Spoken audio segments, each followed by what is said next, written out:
കൃഷ്ണ ഇത് കഴിഞ്ഞ കൊല്ലവും ഈ പൊങ്കാല നടത്തിയിരുന്നു. പൊങ്കാല നടന്നപ്പോൾ സമാനമായ സാഹചര്യങ്ങളുണ്ടായിരുന്നു.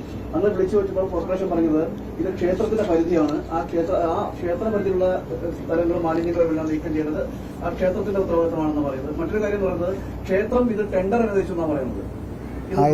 പറയുന്ന ആരാ പറയുന്നവരാ കഴിഞ്ഞ കൊല്ലം തന്നെയായിരുന്നു പറയുന്നത് ആരാ?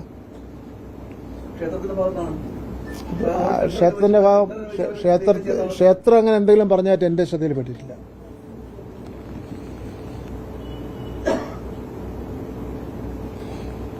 ഈ അമ്പലത്തിന് ചുറ്റും ഞാൻ ആ കഴിഞ്ഞ വർഷത്തിൽ അങ്ങ് ഓർമ്മിച്ച് വെച്ചിരിക്കുന്ന പോലെ ഞാൻ കഴിഞ്ഞ വർഷത്തെ പൊങ്കാലയുടെ കാര്യങ്ങൾ ഞാൻ ഓർമ്മിച്ച് വെച്ചിട്ടില്ല. അതുകൊണ്ട് എനിക്ക് പറയാൻ കഴിയില്ല. ഇത്രയും കൃത്യമായിട്ട് ഓർമ്മിച്ച് വെച്ചേക്കുന്നതായാലും നല്ല കാര്യം തന്നെയാണ്. കോർപ്പറേഷൻ ജീവനക്കാർ ഇപ്പം ക്ലീൻ ചെയ്തുകൊണ്ടിരിക്കുക. എങ്ങനെയായിരുന്നാലും ആയിക്കോട്ടെ, ക്ലീൻ ചെയ്താൽ മതി. അവിടെ നന്നായി ക്ലീൻ ചെയ്ത് ഇപ്പം കഴിഞ്ഞ വർഷത്തെ അതിൻ്റെ മുൻ വർഷത്തെ ചരിത്രത്തിലേക്കൊന്നും പോകുന്നില്ല. പൊങ്കാല കഴിഞ്ഞിപ്പോൾ 4 ദിവസം മറ്റോ കഴിഞ്ഞു. ഇനിയും ക്ലീൻ ചെയ്യാതെ കിടക്കുന്ന സ്ഥലമുണ്ടെങ്കിൽ ക്ലീൻ ചെയ്യുക. അതിനൊരു തർക്കത്തിന്റെ ബസ്സൊന്നുമില്ല.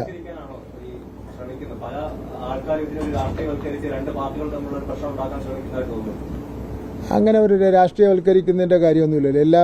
ആറ്റുകാൽ പൊങ്കാല തുടങ്ങിയ ആ സമയം മുതൽ, പൊങ്കാലയുടെ തയ്യാറെടുപ്പ് തുടങ്ങിയ സമയം മുതൽ തിരുവനന്തപുരം കോർപ്പറേഷൻ ശുചീകരണത്തിന്റെ കാര്യങ്ങളാണല്ലോ മുഖ്യമായിട്ടുള്ളത്. ബാക്കിയെല്ലാം ഗവൺമെന്റ് ആണല്ലോ ചെയ്യുന്നത്. അവരോട് സഹകരിച്ച് പോകുന്ന കാര്യം തന്നെയാണ് വന്നിട്ടുള്ളത്. ഇപ്പൊ ഇങ്ങനെ ഒരു അഭിപ്രായം വന്നപ്പോൾ അത് പരിശോധിക്കാൻ വേണ്ടി പറഞ്ഞു, അത്ര മാത്രമേ ഉള്ളൂ. ഞാനത് നല്ലതാണെന്ന് ഞാൻ പറഞ്ഞില്ല. ഞാൻ പറഞ്ഞ കാര്യം നേരത്തെ പറഞ്ഞേ. ഞാൻ നേരത്തെ പറഞ്ഞാൽ നേരത്തെ ഈ പൊങ്കാല കഴിഞ്ഞ ശേഷം ചില മാധ്യമങ്ങൾ വന്ന് ശുചീകരണം പൂർണ്ണമായില്ലല്ലോ എന്ന് പറഞ്ഞപ്പോൾ അതെല്ലാം പൂർണ്ണമായിക്കൊള്ളും, അതൊരു വിവാദമാക്കേണ്ട കാര്യമില്ല എന്നുള്ള നിലയിലുള്ള നിലപാട് ഞാൻ സ്വീകരിച്ചു എന്നാണ് പറഞ്ഞത്. അതിനെ വീണ്ടും ടെസ്റ്റ് ചെയ്ത് വേറെ പറഞ്ഞത് ശരി തീർന്നില്ലേ?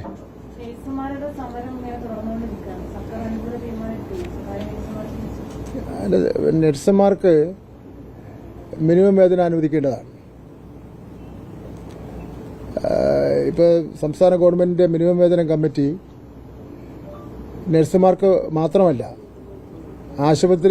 സ്വകാര്യ ആശുപത്രി ജീവനക്കാർക്ക് ആകെ തന്നെ അവരുടെ ഓരോ ജോലിക്കും കൊടുക്കേണ്ട ശമ്പളത്തെ സംബന്ധിച്ചിടത്തോളം, മിനിമം വേതനത്തെ സംബന്ധിച്ചിടത്തോളം തീരുമാനം എടുത്തിട്ടുണ്ട്. ആ തീരുമാനം ഇന്നോ നാളെയോ ഗവൺമെന്റ് ഉത്തരവായി ഇറക്കുന്നതാണ്. പക്ഷേ ഇത് കോടതിയിൽ ചെന്ന് മാനേജ്മെന്റ് ചോദ്യം ചെയ്യുകയാണ്. സെക്രട്ടേറിയറ്റിലെ സമരം ഏതാണ്ട് ഗവൺമെന്റ് ആനുകൂല്യങ്ങൾ കൊടുക്കണമെന്നുള്ള മട്ടിലാണ്. അത് തെറ്റായ രീതിയാണ്. യഥാർത്ഥത്തിൽ ആനുകൂല്യങ്ങൾ സ്വകാര്യ ആശുപത്രി ജീവനക്കാർക്ക് ശമ്പളവും ആനുകൂല്യങ്ങളും കൊടുക്കേണ്ട ആരാ? ആ മാനേജ്മെന്റാണ് കൊടുക്കേണ്ടത്.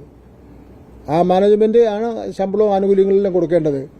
തൊഴിലാളികൾക്ക് കിട്ടേണ്ട ശമ്പളവും മറ്റ് ആനുകൂല്യങ്ങളും ഒക്കെ തന്നെ ബന്ധപ്പെട്ട മാനേജ്മെന്റ് കൊടുക്കണം എന്നുള്ള നിലപാട് തന്നെയാണ് ഗവൺമെന്റിനുള്ളത്. തൊഴിൽ മന്ത്രി എന്നുള്ള നിലയിൽ കഴിഞ്ഞ മാസത്തിൽ എനിക്ക് അവരൊരു പരാതി നൽകിയിരുന്നു. ആ പരാതി ലേബർ കമ്മീഷണർക്ക് ഞാൻ നൽകി. 2 കൂട്ടരെയും വിളിച്ച് ചർച്ച ചെയ്യാൻ വേണ്ടി പറഞ്ഞു. 2 കൂട്ടരും ചർച്ചയ്ക്ക് വേണ്ടി വന്നിട്ടില്ല.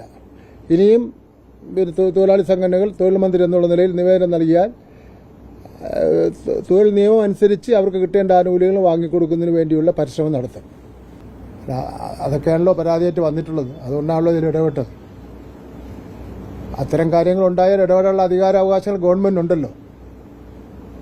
അതുകൊണ്ടാണ് ഇടപെട്ടത്. അപ്പം അതിൽ ഏത് വകുപ്പാണ് കൈകാര്യം ചെയ്യണ മന്ത്രി എന്നുള്ളതൊന്നും പരീക്ഷണ നിരീക്ഷണങ്ങൾ നടത്താനൊന്നും കൊണ്ടുപോകേണ്ട. മന്ത്രിക്ക് ഇടപെടാനുള്ള അവകാശമുണ്ട്.